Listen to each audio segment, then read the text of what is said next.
All right, buddy. First episode of 2024. First one. Crazy. Man, it's crazy. We've been doing this I feel a year older since the last show we did, but the last show we did was only 2 weeks ago.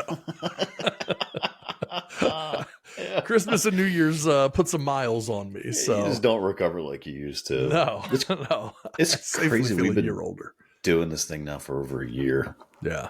Gone from people zero. Yeah. Gone from People zero love it. subscribers to now we're averaging over 250,000 views a month. I mean, geez. Yeah. Crazy how much a year flies. I'm excited for this year and see what we can accomplish. Agreed. And we definitely have some fun stories tonight here. So, yeah, I think let's not belabor the point. Let's just jump into this sucker and entertain the people. What do you say? Let's do what we do. Let's do it. All right, here we go. Get ready, everybody. Let's ride. T-minus 10, 9, 8, 7, 6, 5, 4, 3, 2, 1, 0, and liftoff.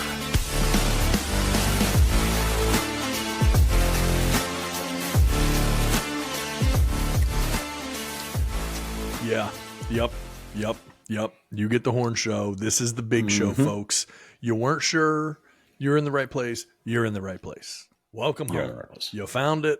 You don't want to leave it. This is where you want to be. You get the horn show. What I promise to be one of, if not the most entertaining show and corner of the internet that you're going to find. And we appreciate you checking us out. This is our first episode of 2024. We thank you for joining us. Let me say Tad and Jeff here. Jeff, how you doing, my friend? Hey, doing good. Doing great. Welcome, everyone. As Tad said, welcome home. We ask that you just take your shoes off. Be polite. Yes. Grab a blanket, though. Show some Grab respect, some hot chocolate. but get comfortable. Get comfortable. Yeah. Yeah. But be respectful. Seriously, be respectful. Be respectful. Or we will Yeah. throw you right out of here. Yeah. We're not afraid to do so. No. Zero tolerance. So we're going to jump in and again, for folks checking us out for the first time, let me explain what we do. This show is very, very random. We will have a complete mix of interesting stories, funny things, maybe that even happened to us, and anecdotes, headlines, our reaction to things, just weird stuff that we find, stories and facts and things that I guarantee you will be sharing with your friends and family over the next several days and weeks. And so we're going to jump right into it. This is post-Christmas, post-New Year's. For many people, obviously, for New Year's, watched the ball drop in Times Square and all of that. This is what the process looks like. And in fact, sorry, I'm going to mute this. This is what the process looks like when they are letting people in to Times Square. You can see the police holding the back. I'm going to fast forward. All of these people are now just running, some faster than others, Trying to run. to weave through here to get into the closest position they can in Times Square. Look at this number of people flowing in here. You see what time this is. This is not near midnight or anything. This is in the morning. And all of these thousands of people are flooding in through these gates to get shoulder to shoulder for the entire day and through the night to be able to eventually celebrate New Year's. Yeah, and they went there on purpose. Yes. It wasn't a court-ordered thing. No, they had to do this. They had to. Yeah, that's not our southern border. That's not people coming across from Mexico trying to find a better life. This is people that are literally congregating in Times Square to be able to watch a fake ball drop to tell them what time it is to celebrate the fact that it's now midnight. They chose to do this. Yes. I could not think of anything less I would want to do than that. No, it's the worst thing imaginable. I've watched it. Of course, we've all seen it over the years. I don't understand why you'd want to do it. I hear stories of people that go and they wear a diaper because you're not going to be able to get to bathrooms or anything like that. And so this is the worst thing that you can imagine. And it's also New York in the end of December. It's usually going to be freezing cold. You're shoulder to shoulder with weirdos and you just have to stand there for, 8 or 10 hours. And then afterwards it's like, Okay. Yep. Well, I guess head back to the hotel. Like, that's Okay. it. Party's over. Yeah. I don't understand it, man. I don't know. Like maybe I would consider getting like a hotel right Yeah. there, and I could just Right. look out the window. Look out my window. Yeah. But I don't even think I'm going to do that. Yeah, I was like, I probably would. okay. Looks I'd nuts. probably still end up watching it on TV, and Right. I watched some of it on TV. And I didn't get too into it. Like they just have like the worst acts, and like they just run out of things to talk about and do. Like LL Cool J was on. Like, what is happening? Like, why? Oh, I was like, how old is he now? I'm like, he's got to be pushing 60, if not more than that at this point. Yeah, it's like, well, they trot him out because he's still on like a CSI show or something. So they're just like, all right, fine, let's try to get somebody out here that makes us seem relevant. Yes. Oh, just terrible. The Nashville one I would consider if I could get inside of the Nashville like auditorium where they do it at. Like I would maybe consider, because at least you can see some acts and things like that. Yeah. And you're not freezing your tail off. But yeah. No, still don't really have much of a desire to do that either. Well, I'm definitely, it's way better than Times Square, though. That's for sure. I mean, that's just not even a consideration. Awful. And again, just to be clear, that video that I showed, for if you're listening to the podcast, obviously we just had a video of the people coming in. That's at 10:30 in the morning. Oh, I just double check the timestamp. It's 10:27 a.m. when the police are removing those gates.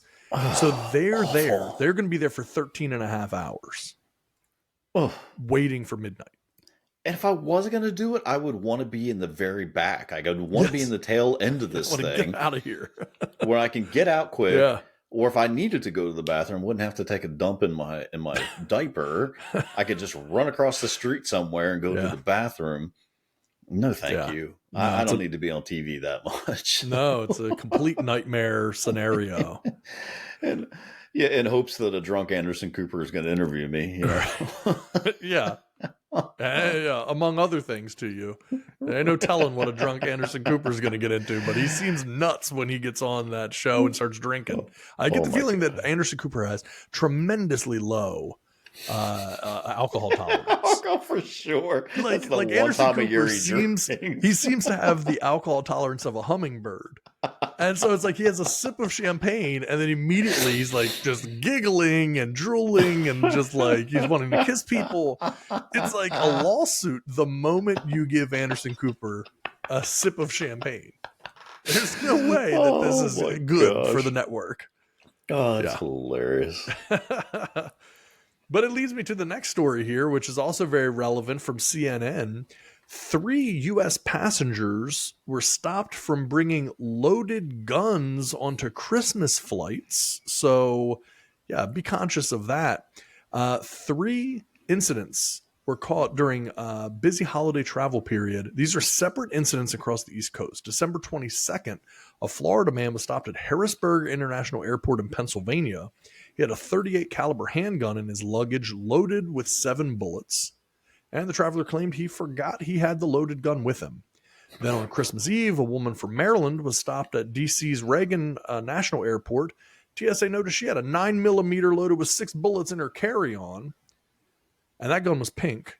That was the 39th gun detected at Reagan National in 2023. It's the highest number of guns ever caught at Reagan. The previous record was 30 in 2021.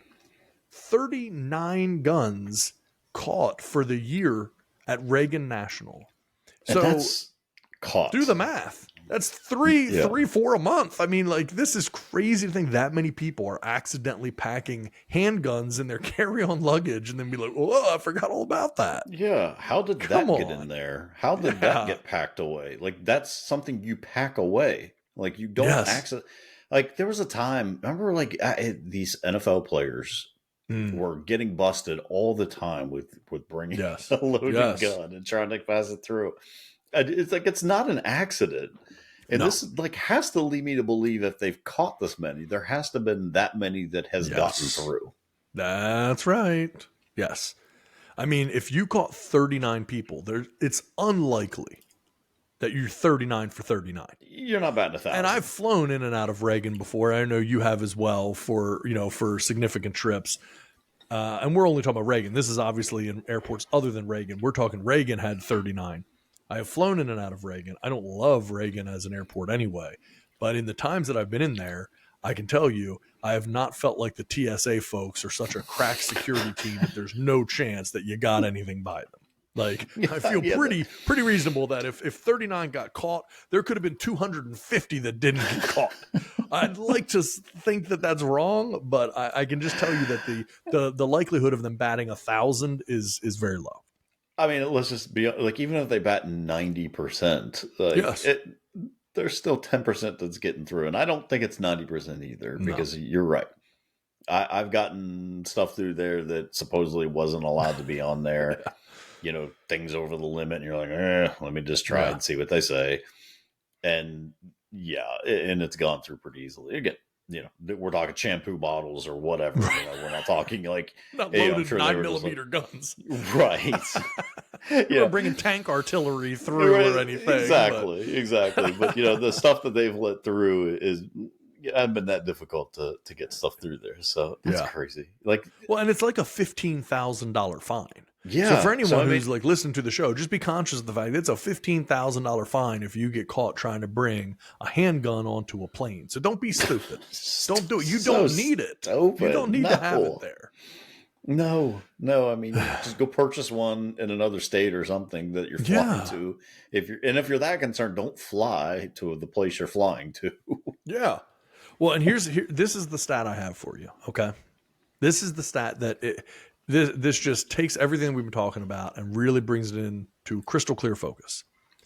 In the third quarter of 2023, TSA officers detected 1,820 firearms at airport checkpoints, an average of nearly 20 per day, with the overwhelming majority, 94% of them, being loaded. Oh my gosh. Now, again, this is not just at Reagan, to be clear. Okay, this is overall. But in the U.S., that's third quarter alone, 3 months, the third quarter of the year, 2023, 1,820 firearms at airport checkpoints got caught, 20 a day. And the number of illicit guns found in 2023 looks like it's going to surpass last year's record of 6,532 across the country. This year, and this was in December, over 5,000 guns had already been intercepted in the first 9 months of the year alone. They haven't released all the numbers yet. Over 5,000 in the first 9 months of the year. We don't know what the last quarter ended up like. Like, a gun is not something you store in your backpack, right? And then, or your suitcase, and then be like, crap, that's where I left it. Like, I had it under my shaving cream. I didn't even realize. I didn't even look there. I mean, look, if I go through my luggage, I'm sure there's stuff in there. None of it is my handgun. I can promise you that. Yeah. I mean, it's hard to believe that last year, over 6,500 handguns tried to come through airport security, and 94% of them were loaded. Jeez. But don't worry, everybody.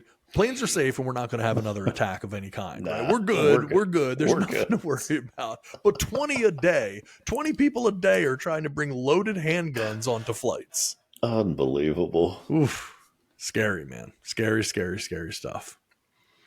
And you know what? I just made a reference about this a minute ago, as it didn't even realize the story was next. But as it pertained to the people going into Times Square for New Year's and saying that it looks like the southern border of the U.S., well, while we're throwing numbers out there, let's just say this. There have now been over 276,000 migrant encounters at the southern border in December alone. The highest single month ever recorded. Now, for the record, you would think like ever recorded, no, the previous record was in September, and it was 269,735. So this is another over 6,000 more. The new number includes over 230,000 Border Patrol apprehensions of illegal immigrants in December, also the highest single month of apprehensions ever recorded for Border Patrol. So we're at 762,000 migrant encounters since October 1st. making the first quarter of fiscal year 2024 the highest ever recorded. To give you an idea, that's a population size bigger than Seattle in just 3 months. Can you imagine the population of Seattle coming across the Mexican border into the U.S. in a 3-month period of time? What are you supposed to do about that? How are you supposed to ever remedy that situation? You can't accommodate that.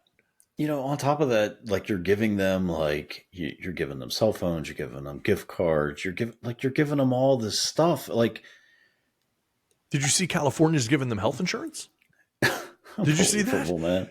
That is now the thing. Gavin Newsom passed a thing where now if you come across and you're an immigrant in California, you can sign up and get free health insurance. And it's I don't want to misquote the number here. I'd have to look it back up. But it was estimated to cost the state something like $13 billion or something. Like, and they're already in the deficit. Amount of money. Yeah, and California's already in such a deficit on top of it. Yeah. But who are you impressing with this? Like, and what's the end game? Like, you clearly know you cannot have this many people coming into the country seeking asylum or whatever they're seeking. Wow. They're not even they're just coming in. And now you got all these, I'll put it in air quotes, sanctuary cities who are saying, never mind, we can't take these people in. Yeah. And now we made a mistake. We want to do over. Yeah. New York's finding buses if they don't declare. And, now we see them still dropping them off every single night. Here comes a busload of migrants. How are we how do you even justify any of this stuff? And how is this not something that's like mainstream? Like, why are we talking about this? Why isn't every news station talking about this? Why isn't on every single thing you pull up on X? Why is it not every single thing you pull? Why is this happening? Like, how much would it have cost to put the wall up that Trump wanted to put up? Yep. Love or hate Trump. Yep. How much would that wall have cost? A quarter of, not even a quarter, no, it was a percent of what we're paying out right now. Yep. Yeah. Oh, and it gets better. Like, to give you a stat, I feel like when I look at this number, it really puts it into perspective as far as what's happening at the southern border, and it isn't good. In the last 3 years, there have been over 9 million illegal aliens coming in, or illegal immigrants coming in. That's more than the combined population of Wyoming, Vermont, Alaska, North Dakota, South Dakota, Delaware, Rhode Island, Montana, and Maine. That's been the last 3 years. How in the world could you possibly survive that? Now, here's the thing, though. Do you think it's a coincidence? And I will go out on a limb and say I do not think this is a coincidence. Do you think it's a coincidence that they are pushing to allow illegal immigrants to vote? No, of course not. This is the plan. So if you can't win elections with the people that you have in the country, then you ship in people from outside of the country who are very grateful that you allowed them to walk in. And then you just had 9 million extra votes come across the border, I guess. Or again, we're talking about 250,000 a month. So extrapolate that out over 3 years. But regardless, like that's the number that we're looking at. So if you have 9 million and 99% of them are going to probably vote Democrat because the Democrats are the one that let them across the border. So it just stands to reason that those are going to be built-in votes for them. Then in the last 3 years, the Democratic Party has been able to manufacture roughly 9 million additional votes for themselves in the upcoming election. Like, people that are convicted felons can't vote in this country. And we're letting people walk across the border and handing them a voting slip, essentially. Yep. Along with a gift card and cell phone, health insurance. People can't afford to pay for health insurance either, but California is giving them free health insurance. How is no one waking up to this? Like, it beyond boggles my mind how people are not seeing this. And they are in some of these cities like Chicago, they can't handle it. Yep. They don't want them there. The residents don't want them there. The governors don't want them there. They don't want them in New York, but yet they continued to allow them to pass through. And I don't blame Texas. Like, yeah, like it's like, oh, well, we were fine until it was as long as it was someone else's problem. Now that it's becoming ours, no, we don't want them. We don't have room for them. You know, you're renting out hotels, you know, that's just full of illegals. Yes. And I want to be perfectly clear. I don't have any issues with anyone coming to the United States legally. Right. Going through the process, being vetted. We don't know a tenth of who these people are that are coming into the States. We have no clue who they are, what they've done in their past life. You know, able-bodied men coming into this country, like that doesn't, you know, we're not talking like the weak and the poor. You know, no one is concerned at all about this, huh? Like we're good. Yeah, this is a great idea. We don't offend anyone. Yeah, as long as we don't offend people, we're good with everything. Yeah. I don't get it. Clearly, it's not for us to get. Must be for other people to understand. Yeah, way above our heads, I suppose. That's right. Like we can't see that the country can't support all these people. You got California, who's in debt now, and they're giving out free health care. Yeah. Come on, man. Like, wake up, people. Wake up. Not good. All right, we'll get off our soapbox here, and we'll keep moving along. But we need to be. These are important things. Yeah, these are important things that people need to know. And like we have fun on the show, and we talk about all kinds of funny stories and stuff. But we mix in some serious stuff sometimes too. That like, you know, yes, we want to help people in this country and everything else, and nobody's opposed to that. But it has to be done within reason. It can't just be open the gates, let everybody just wander in. Whoever wants to come through can come through. That doesn't make any sense. It doesn't make any sense to have that. I mean, shoot, even restaurants used to be able to have dress codes. Now it's just like you're just supposed to let anyone in for any reason because you, like you said, you can't offend anybody. So if you want to wear sweatpants into the restaurant, that should be totally fine. And it's like, it's okay to say no to people. It's okay to say, no, we can't take on more people.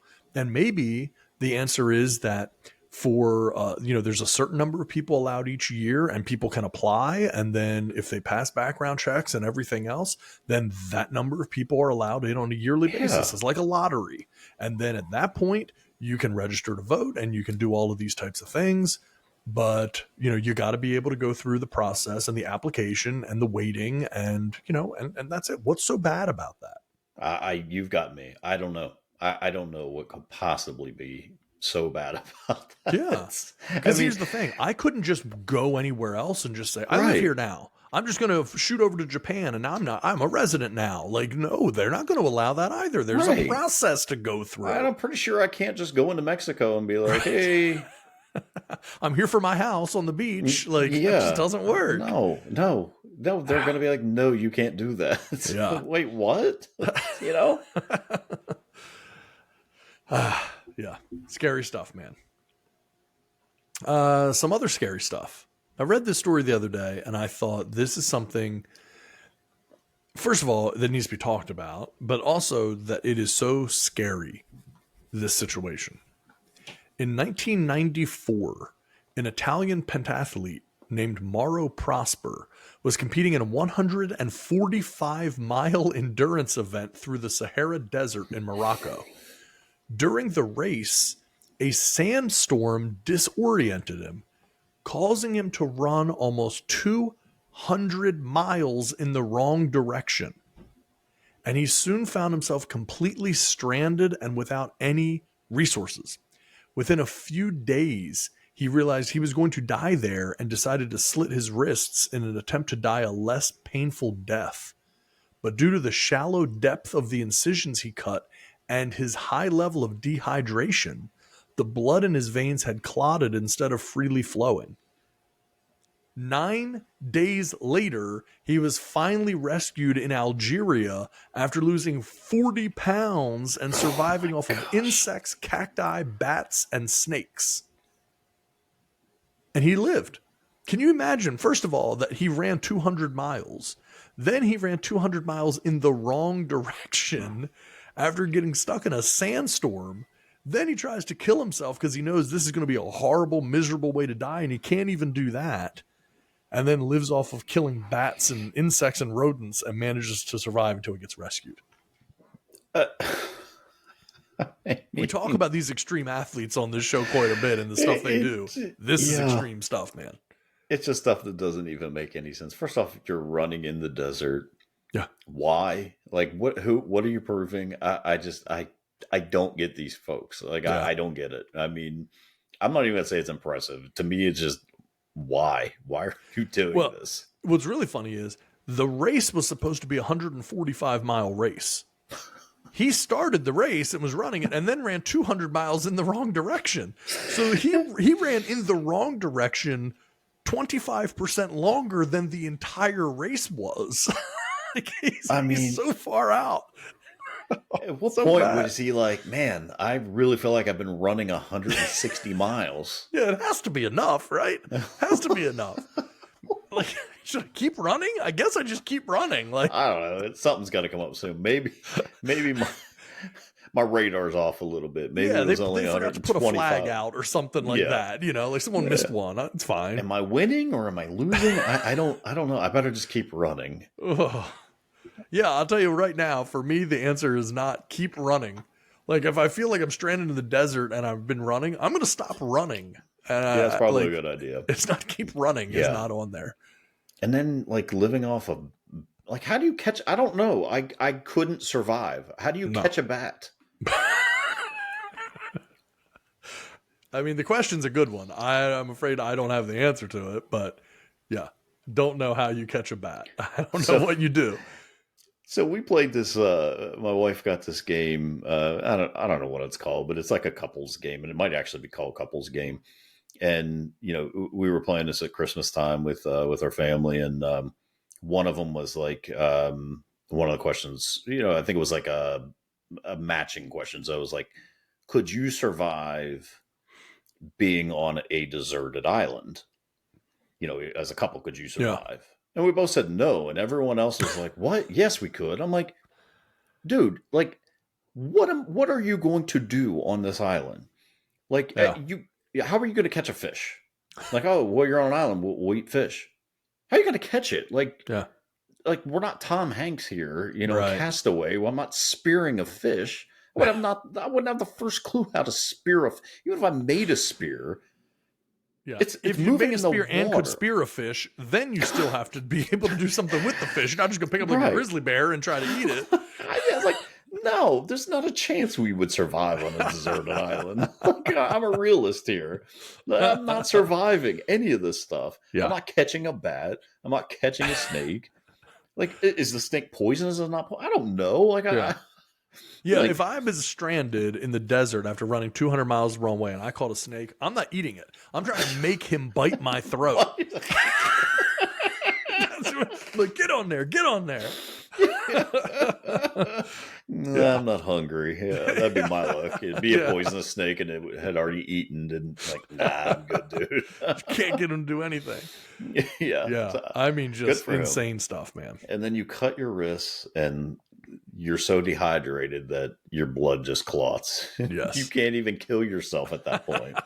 And you're in the desert, so I don't know. You're not going to find a cliff and try to jump off of it. You're in the desert. Yeah, there's nothing you can do. I don't know. You're screwed. Yeah. I'm not interested in that. That's not something that I want to do. No thanks. But I'm going to flip it now to a nice story. Okay, so this is the opposite. We like to have palate cleansers. This one operates pretty well as that. In 2008, Yasushi Takahashi abandoned his girlfriend and quit his job to go on a 6-month journey throughout Japan, aiming to create a grand marriage proposal. Armed with a GPS, Yasushi traveled 7,163 kilometers, predominantly on foot, but occasionally using a car, ferry, and bicycle. Upon his return, he transferred the data to Google Maps, revealing the outcome as the words, "Marry me." This achievement has earned him a certification from Guinness World Records as the largest GPS drawing in the world. I will show you what it looks like because it is pretty daggone impressive. So here he is. Him and the missus. Oh, they're giggling. They love it. Oh, this is the happy. map. I mean, pretty daggone good. He walked thousands and thousands of miles to spell this out, took a boat across here, does the little heart with the arrow through it. Like, if I got all the way to here, yeah, like, I hope he started with the heart and the arrow, because if I got all the way to here, I'm not going to be like, okay, now let me catch a boat and go over to... I'm done now. I've done my part. Yeah, if I started here, that's the only way I get all the way to the end. Yeah, let me spice it up a little bit. Yeah. Let me add the heart. Yeah. Crazy, man. Can you imagine? So, this is the thing. Like, okay, so he says it says abandon his girlfriend. So does she know? Like, that's weird. Yeah. And then she's still sticking around. And she's still sticking around. Like, all right, I'm gonna wait for you while you go do this find yourself moment. Yeah. And then you quit your job, and then you spend 6 months. All right, it's neat, but I don't know. She probably was like, couldn't you just ask me at a baseball game? Yeah, seriously. Just do what everybody else does. Yeah, wait for the kiss cam. Like, I mean, this is it's insane the lengths that some people will go. Because, like, what happens if she met another dude while he was gone or something? It's sure. Like, I'm back. I've walked 6,000 miles to create this special proposal. She's like, oh, well... Glad you're alive. Yeah, good to see you again. Good to see you. This is my friend Matt.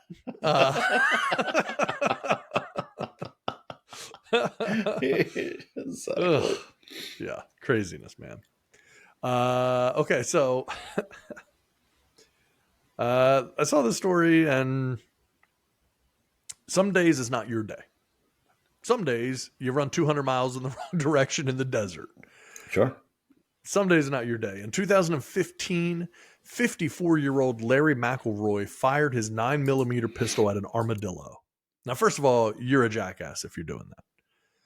However, the bullet bounced off the animal, hit a fence, traveled through the back door of his mother-in-law's mobile home and the recliner in which she was sitting, striking her in the back. So this dude shot his 74-year-old mother-in-law. Now, she did survive. But he shoots an armadillo. It bounces off the armadillo's shell, goes through a fence, through the back door of a trailer, and right into the chair that his mother-in-law is sitting in. Premeditated, I'm telling you. Yeah. That man was practicing that shot for a long time. Got to get that armadillo in just the right place. Yeah. I was trying to shoot an armadillo. Yeah. I didn't know you were there watching your stories.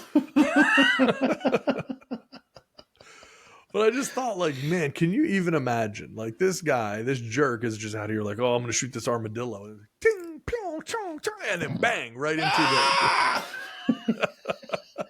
shoots his own mother-in-law in the back. That's what happens, man. I've seen it happen a million times. You know? Oh, if it's happened once, it's happened a million times. So, yeah. The old shoot the armadillo, bounce off of this and that, and hit your mother-in-law. You know, like in the 90s, they did those commercials. What are they? McDonald's commercials with like Larry Bird and Magic Johnson. They're having hit all the trick shots, off the wall, off the rafters, off the double bounce. That's basically the version of that story. Yeah, this off is the armadillo, through the fence, through the trailer, into the recliner, right into my mother-in-law's back. Nothing but net. First off, he's not like he's 20 out there. Like, the dude's 56 years old. Yeah. Like, you're just being a jackass shooting an armadillo for no reason. Come on, bro. There's no reason for this. Ugh. Strange, man. People are so stupid. And then, so, man, we see these things nowadays, right? The kids now, young people now, like with coding and all of the skill sets that they have, with computers and everything else. So a teenager hacked the microchip company NVIDIA. He got arrested and he was released on bail under police supervision. Police obviously confiscated his laptop and they put him in a motel room while they were waiting for everything. He used an Amazon Fire Stick connected to his motel room TV to hack the video company Rockstar and stole Grand Theft Auto 6 clips from their servers. That's just... And then he releases them, which of course now is like supposedly done however much damage to Rockstar and the Grand Theft Auto franchise because people have been able to see this stuff early. He could do it with an Amazon Fire Stick plugged into a motel room television. Like, can you imagine that you can hack into some of the biggest video game companies and one of the wealthiest companies out there? I mean, Rockstar Games is massive. Yeah. You can instantly, in a short period of time, just be like, oh, okay, Amazon Fire Stick, boom, boom, boom, boom, boom. Okay, cool. I just hacked in, and now I'm in their servers, and now I'm stealing one of the most anticipated video games of all time, and I've got it now, and I will just release clips of it. Like, while you're under police custody. The ability that these people have is crazy. I probably couldn't even get the Fire Stick to work in the motel that I was staying in. Yeah. I don't know. I'm still trying to figure out how to stream The Crown on my like on Netflix on my Amazon Fire Stick.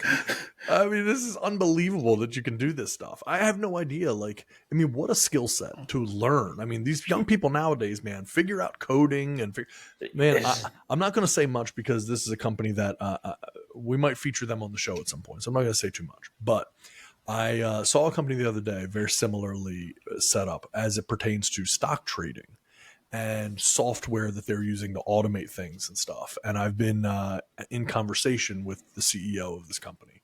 And I thought it was really, really an interesting use of technology and AI and software and stuff.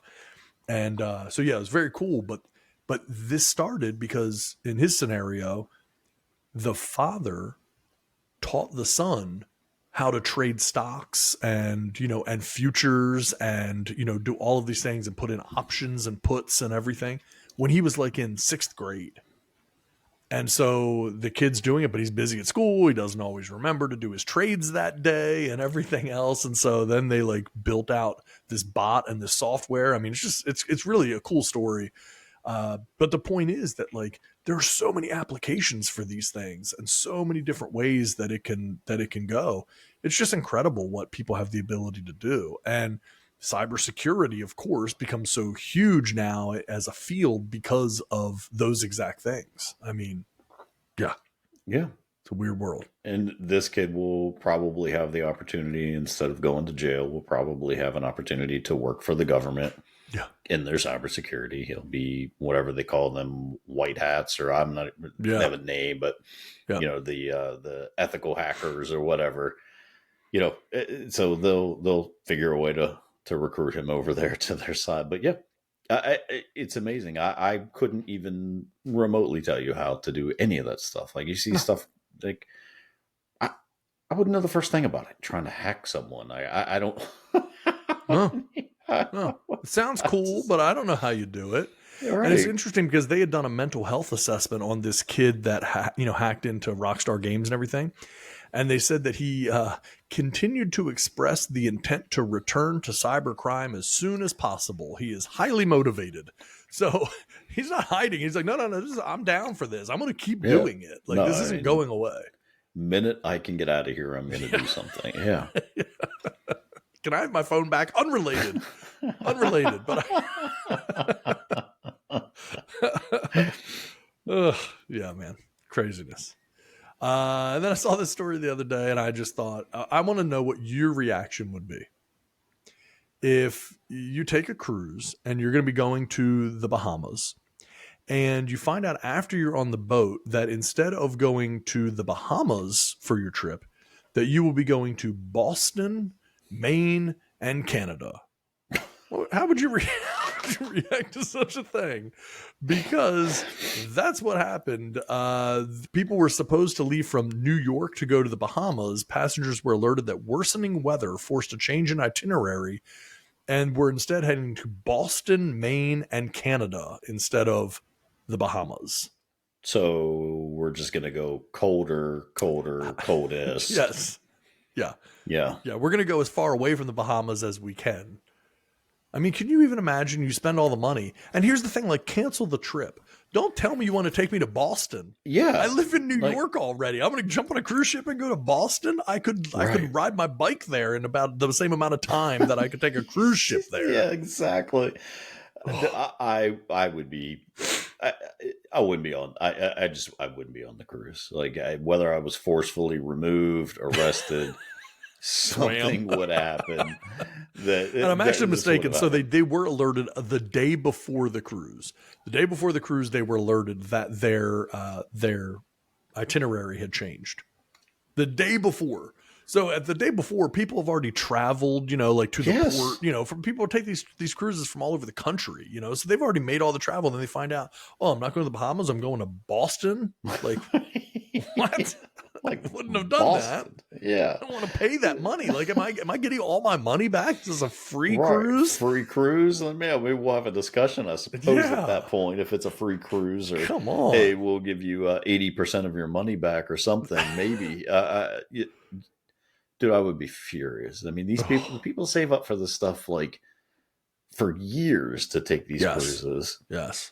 And they want to go to the Bahamas because it's winter and it's cold. It's disgusting. Yeah. And let me just get some sunshine. And you're told the day before, hey, so good news, bad news. We're still going on the cruise. Don't you worry. Don't you worry. The cruise is still happening. In case you saw any reports about bad weather, we're still taking the cruise. We're good. Don't worry about that. We're going to Boston. What's that? It's not like you said Boston. Huh? No. I said, don't worry. We're going on the cruise. Yeah, the cruise is happening. Cruise is happening. By the way, have you ever been to Canada? Just again, I'm changing the subject here, but just trying to make small talk. Just learning about you, man. That's part of what we do here at Carnival Cruise. We want to learn about our customers. Yeah. No, really have no desire to go to Canada. I'll put that in the notes. Cuckoo. Put that in your notes. Considering Canada. Yeah. What would it take to change your mind on Canada? Perhaps a trip there. Perhaps you'd reconsider if you went. That has, like, I couldn't think of 3 worse places I would want to travel to on a boat. Like, seriously. I can get in my car and drive to all those places. Yes. Why in the world would I want to be on a boat to go to those places? Oh, no. I'm awful. Yes. Yeah, no, I would be completely on that bizarre. Cruise. You can give me my money back. All right, so we got 2 things left here. We're gonna get ready to wrap this sucker up. So this is something we were talking about. People, coming across the southern border. I saw this the other day. You probably, I know you do, but lots of people out there will remember the comedian Gallagher. And Gallagher was known for smashing watermelons. That was his big thing. Why that was considered funny to people, I really don't understand, but whatever. Gallagher did his thing. And then there was like Gallagher's brother that was pretending to be Gallagher for a while. Had a whole other thing going on. But I saw this the other day, and Gallagher's dead now, but some things do live on. Smashing watermelons is not anything that really got picked up by anyone else, so that's still out there. But this I saw and I thought, okay, there is a challenge here for new people that are coming into the country, and it is the challenge of trying to understand the English language. So I will show you this. This is indicative of the challenge of learning the English language. B, Tom, no, tomb. And I do believe that's Gallagher's real voice. Tomb, that's boom, the bomb's over. But no, that's bomb, that's tomb. Get ready. Is this calm or coom? No, that's comb. C-O-M-B, comb. P-O-M-B, poem. No, poem is P-O with an E with an M. Now, P-O-E-M, poem. H-O-E-M, home. No, home is H-O with an M with an E. H-O-M-E, home. S-O-M-E, some. No, that's some. S-O-M-E, some. N-O-M-E, numb. No, that's N-U-M-B. The whole doggone thing Pretty good. It's pretty good. Not that funny necessarily. Whoa. Is that still playing? Sorry, I don't know if you can hear it. Oh, no. I hear it in my headset. So it goes to Gallagher. Looped around. That's right. I usually hear Gallagher, and sometimes I just... So to make sure anyone else can hear it. You're hearing it too, right? But it is funny, like you think about that, and it really is. I mean, yeah, it's not a particularly funny act, but it is more insightful. That it is crazy to think if you were learning English, that how difficult that must be. Like, because how do you even come up with like a honeycomb versus your hair comb versus tomb? Like those things, like comb, C-O-M-B. How is that so much different than tomb? Home, like all of these things, like, I mean, that's gonna be really, really hard to be able to learn. I know Mandarin's difficult. I'll never know because I'll never try to learn it. Sure. But English has got to be very challenging. Well, it's funny because what we just like, maybe other countries do this, but we make up words and they just become part of like our vocabulary. Like I love just to, make the kids uncomfortable and cringe, but like I don't know, I got a sandwich or something the other day and I'm like, this slaps, like what? But you think about that, like slaps means 2, 3, 4 different things, right? I know a couple that he was in the military and he met his wife, and gosh, I'm gonna be probably off on this, but I want to say she was from Vietnam or some other, and of course didn't speak the language, learned the language. And she was like, and she speaks fluently, like she, you wouldn't know. I mean, she's got the accent, but you wouldn't know. And she was like, this is the hardest language to ever learn. She was like, Kansas is Kansas. Yes. But Arkansas is not our Kansas. It's right. Arkansas. She's like, it makes no sense. And it's stuff we grow up with. And, we just, we know comb and tomb are 2 different things. They're spelled exactly the same and just said differently. I don't get it half of the time, but but here we are, right? Yeah. But like people that come in here and try to learn this, what in the world is this? And again, we have words that we say that aren't really even words, like we just make up stuff as we go along, and it just becomes part of our dialect and then part of our language. And it's the funniest, weirdest thing too. So. Yeah, there ain't no telling about the English language, man. I presume most of them were drunk when they came up with this stuff. That's a safe bet. Yeah, probably just trolling us, as the kids would say. The kids love saying that. Which means 3 different things as well. Yeah. Like, wouldn't it be funny if we spelled tomb and comb the same way, just different letters, but said them differently? Yeah. Wouldn't that be hilarious? Yeah. Yeah, that's probably a way to make sure that only Americans are in the country. So it's like a special code. So it's like, we can catch you. If you don't know these things, then we can find out that you are an interloper. You snuck into the country. We can round you up and get you out of here. That you'll only true Americans know these certain tricks. And then it's just how we pronounce common words. And little could the founding fathers have known that we will let anyone, for any reason, doesn't matter if they speak a word of English. We don't care. We don't care that at all. Yeah. In fact, we should probably have to bow to them and learn to speak their language. It's like if you inherited a house from your great grandparents and you just never mowed the lawn, you never painted it, you never cleaned it, you never did anything. It's like they built this beautiful thing like the founding fathers did with America, and then we've just essentially said like, it'll take care of itself more or less. It's fine. If the grass grows long, but eventually grows long enough, if it just collapses, I don't need to go out there and mow it. Collapses upon winter's coming, it'll die off on its own. Yeah. And honestly, I could hurt its feelings if I cut it. So I don't want to do that. I don't want to do that. Yeah. Grass is a living thing. So That's right. Probably has feelings. Mm-hmm. Speaking of feelings, for the last thing that we're going to show tonight, I'd love to know how you'd feel if this happened to you. I hope it has not happened to you, but this is a video, and I will explain to what's happening. The Colorado Avalanche in hockey are at a game. Here are the announcers in the booth calling the game. And here, I'm going to take a drink of water. Uh-oh, wait a minute. That's not right. Uh-oh. Because guess what? His partner in the booth chews tobacco. He picked up his spit cup and was drinking out of his spit cup. This is during the game, so you can see him frantically trying to like get water in his mouth and spit it out and rinse it out. He sets it over. Oh, can you imagine? I would just put my headset down and walk away. Yeah, I'm done. Yeah, this is a career for me. Yeah. Oh. Yeah. Unbelievable. Oh, you're sitting there so working, disgusting. man, on national television. You're like, glug, glug, glug. This isn't right. Oh, I mean, I would be throwing up everywhere. There's no It makes chance me I sick just to couldn't. think about it.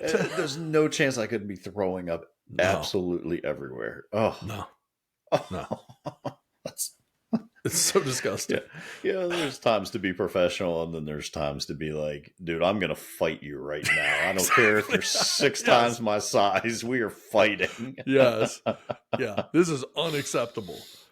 Oh, my God. It's like, bro, you couldn't come up with anything other than a cup that looks exactly like my coffee cup and that you sat right next to my coffee right cup. next And to that my... Come on, man. Now we're fighting. I don't care.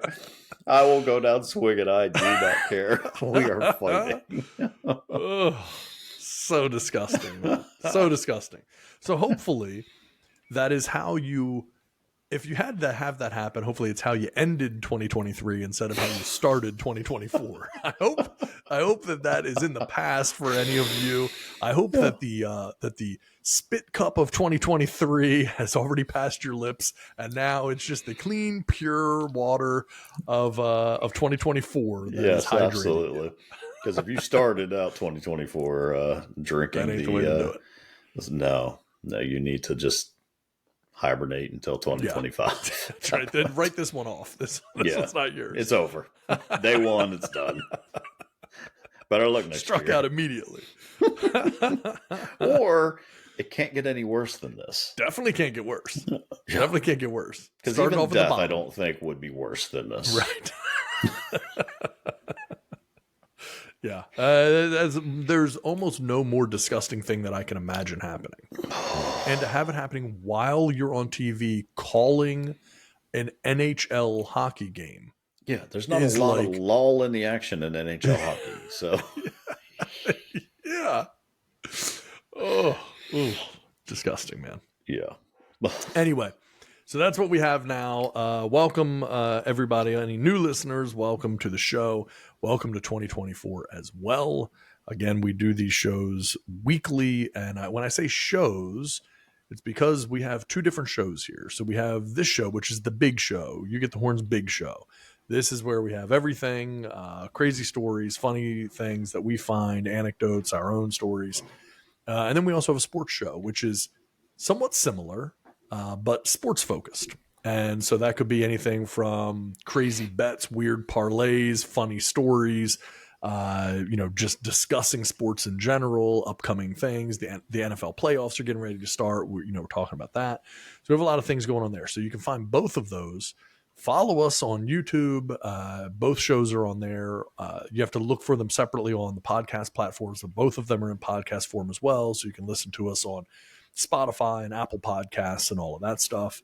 And yeah, man, check us out. We are continuing to grow and grow. People are liking the stuff, and we're going to do our best to try to keep everyone entertained. So Absolutely. we appreciate all of you for taking the ride with us. And we look forward to talking with you soon. So I think if that's all you have, brother, we'll go ahead and wrap this sucker up. All right, let's wrap it up. All right, everybody. Thank you. We will see you next week. Have a good night. Good night.